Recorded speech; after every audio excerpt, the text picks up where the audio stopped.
എന്താണ് ശരിക്കും ഈ ചെറുപ്പക്കാരന് സംഭവിച്ചതെന്ന് നമുക്കറിയാനുണ്ട്. ഈ പ്രതി സഞ്ചരിച്ച വഴിയിലൂടെ ഷബീദ് റാവുത്തർ വീണ്ടും സഞ്ചരിക്കുന്നു.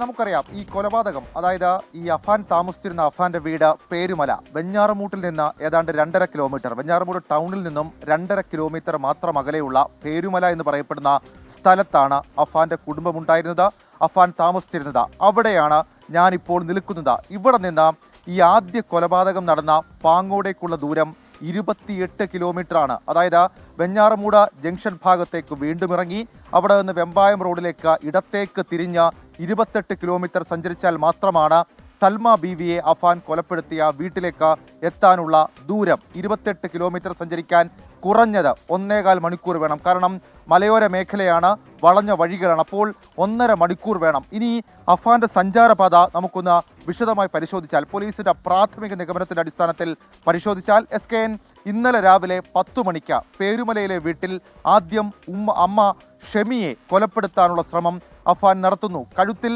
ഷാൾ ഉപയോഗിച്ചുകൊണ്ട് നിലത്തേക്കെറിഞ്ഞ് ഇവർ കൊല്ലപ്പെട്ടു എന്ന ബോധ്യത്തിന്റെ അടിസ്ഥാനത്തിൽ പേരുമലയിൽ നിന്ന്, ഞാനിപ്പോൾ നിൽക്കുന്ന പേരുമലയിൽ നിന്ന് 28 കിലോമീറ്റർ അകലെയുള്ള, അതായത് വെമ്പായം ഭാഗത്തേക്ക് പോയി അവിടെ നിന്ന് തിരിഞ്ഞ പാങ്ങോടേക്കുള്ള ആ ഇടറോഡുകളുണ്ട്.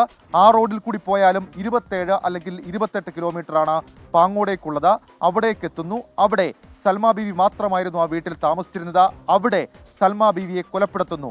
ശേഷം വീണ്ടും സൽമ ബീവിയുടെ പക്കൽ നിന്ന് എന്തോ ഒരു ആഭരണം എടുത്തത്, എന്തെന്ന് പോലീസ് ഉറപ്പിക്കുന്നില്ല. ആഭരണവുമായി വീണ്ടും 28 കിലോമീറ്റർ ഇപ്പുറത്തുള്ള വെഞ്ഞാറമൂട് ടൗണിലേക്ക് അഫാൻ എത്തുകയാണ്. അവിടെ ഒരു സ്വർണ്ണക്കടയിൽ അത് പണയം വെക്കുന്നു എന്ന തരത്തിലേക്കുള്ള വിവരം ലഭിക്കുന്നുണ്ട്. അവിടെ അത് പണയം വെച്ച സൽമാൻ ആ പണയക്കടയിൽ നിന്ന്, സ്വർണം പണയം വെക്കുന്ന സ്ഥാപനത്തിൽ നിന്ന് പുറത്തിറങ്ങിയപ്പോൾ സൽമാൻ ഒരു കോള് വരുന്നു. അത് ആ സ്ഥലത്ത് നിന്ന് ഏതാണ്ട് 8 കിലോമീറ്റർ അകലെയുള്ള SN പുരം ചുള്ളാളം എന്ന് പറയപ്പെടുന്ന സ്ഥലമാണ്. സമാനമായി പാങ്ങോട് റൂട്ട് തന്നെയാണ് അവിടെയും ഉള്ളത്. വെഞ്ഞാറമൂട് ടൗണിൽ നിന്നും 8 കിലോമീറ്റർ അകലെയുള്ള ചുള്ളാളം എന്ന് പറയപ്പെടുന്ന സ്ഥലത്തേക്ക് അഫാൻ ബൈക്കിൽ യാത്ര ചെയ്യുകയാണ്. അഫാൻ സഞ്ചരിച്ച ബൈക്ക് ഉൾപ്പെടെയുള്ള കാര്യങ്ങൾ പോലീസ് കസ്റ്റഡിയിൽ എടുത്തിട്ടുണ്ട്. അപ്പോൾ വെഞ്ഞാറമൂട് ടൗണിൽ എത്തിയ അഫാൻ അവിടെ നിന്ന് വീണ്ടും ലത്തീഫിന്റെ കോൾ വന്നതിനെ തുടർന്ന് അവരെ കൊലപ്പെടുത്താൻ 8 കിലോമീറ്റർ യാത്ര ചെയ്ത അതിൻ്റെ ഒരു CCTV ദൃശ്യമടക്കം ഇന്നലെ പുറത്തു വന്നിരുന്നു. ഇന്നലെ നമ്മൾ അത് പ്രേക്ഷകർക്ക് മുൻപിൽ കാണിച്ചിരുന്നു. അങ്ങനെ അദ്ദേഹത്തിന്റെ ബൈക്കിൽ, അഫാന്റെ ബൈക്കിൽ വീണ്ടും ചുള്ളാളത്തേക്ക് പോകുന്നു. 8 കിലോമീറ്റർ. അങ്ങനെ ചുള്ളാളത്തെത്തുന്നു. അവിടെ ലത്തീഫിനെയും ഭാര്യ ഷാഹിദയും അഫാൻ കൊലപ്പെടുത്തുന്നു. അവിടെ നിന്നും അഫാൻ തിരികെ വീണ്ടും 8 കിലോമീറ്റർ ഇപ്പുറമുള്ള തിരിച്ച് വീണ്ടും അഫാൻ പേരുമലയിലെ വീട്ടിലേക്ക് എത്തുന്നു. SKN ഈ ഒരു സമയത്തിനിടയിൽ ഇന്നലെ 10 മണിക്കും ഉച്ചയ്ക്ക് 2 മണിക്കും ഇടയിൽ അഫാൻ ഏതാണ്ട് 50ഓളം കിലോമീറ്റർ യാത്ര ചെയ്തു എന്നുള്ളത് പോലീസ് ഇപ്പോൾ സ്ഥിരീകരിക്കുന്നുണ്ട്. ഏതായാലും വീണ്ടും ഈ പേരുമലയിലെ വീട്ടിലേക്ക് മടങ്ങിയെത്തി. അവിടെയാണ് സ്വന്തം സഹോദരനെയും പെൺസുഹൃത്തിനെയും ഫർസാനെയും അഫാൻ കൊലപ്പെടുത്തുന്നത്. അപ്പോൾ ഈ 3 അല്ലെങ്കിൽ 4 ആ മണിക്കൂറുകൾക്കിടയിൽ അഫാൻ 60 കിലോമീറ്ററോളം യാത്ര ചെയ്ത് നടത്തിയ 5 കൊലപാതകങ്ങൾ, ഒരു കൊലപാതക ശ്രമം, സ്വന്തം മാതാവിനെ കൊലപ്പെടുത്താനുള്ള ശ്രമം നടത്തി. അതാണ് പോലീസ് ഇപ്പോൾ പറയുന്ന കാര്യം. SKN തൊട്ടടുത്ത മിനിറ്റിൽ നമ്മൾ ഈ വാർത്ത കയറുമ്പോൾ വളരെ പ്രധാനപ്പെട്ട ഒരു ദൃക്സാക്ഷിയുടെ ബൈറ്റ് നമ്മൾ പ്രേക്ഷകർക്ക് മുൻപിലേക്ക് വെക്കും. അതായത് അഫാൻ ഈ വീട്ടിലേക്ക് വന്നതും ഇവിടെ നിന്ന് മടങ്ങിയതുമൊക്കെ കണ്ട ഒരു ദൃക്സാക്ഷി ഇവിടെയുണ്ട്. അവരുടെ മൊഴി പോലീസ് രേഖപ്പെടുത്തുന്നുണ്ട്.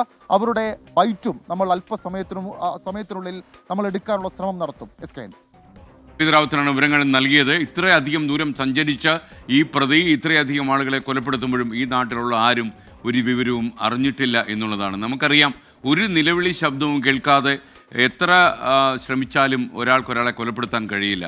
എന്തെങ്കിലും ഞരക്കവും മൂളലും ഒക്കെ ഉണ്ടാകും. വായിക്കൊക്കെ തുണി തിരികെ വെച്ചാലും ഈ കൊലപാതകം ഇങ്ങനെ നടത്തിയാൽ. അപ്പോൾ നമ്മൾ തൊട്ട അയലത്ത് കൊലപാതകത്തിൻ്റെ മണം ഉണ്ട് എന്നൊരു ബോധ്യത്തിൽ മലയാളി ജീവിതത്തിൽ കാര്യമായൊരു മാറ്റം ഉണ്ടാക്കാൻ നമ്മളൊക്കെ ശ്രമിക്കട്ടെ എന്ന് മാത്രമല്ല, നമ്മുടെ പഞ്ചായത്ത് മെമ്പർമാരെ, മുനിസിപ്പൽ കൗൺസിലേഴ്സ്, അതുപോലെ യുവജന സംഘടനകൾ, നമ്മുടെ സന്നദ്ധ സംഘടനകൾ, NGOs, ഇങ്ങനെയുള്ള ആളുകൾക്കും പോലീസ് സംവിധാനത്തിനും കൂട്ടമായി ശ്രമിച്ചാൽ തീർച്ചയായിട്ടും ഇതിനകത്തൊരു മാറ്റം കൊണ്ടുവരാൻ കഴിയും. അതിന് സംസ്ഥാന സർക്കാർ തന്നെ നേതൃത്വം കൊടുക്കട്ടെ, പ്രതിപക്ഷം സഹകരിക്കട്ടെ. മലയാളി ജീവിതം എന്തു വന്നാലും ഇങ്ങനെ പോകാൻ കഴിയില്ല. വലിയ അപകടമാണ്. ചോര ചിന്തുന്നൊരു നാടായി കേരളത്തെ നമുക്ക് മാറ്റാൻ കഴിയില്ല.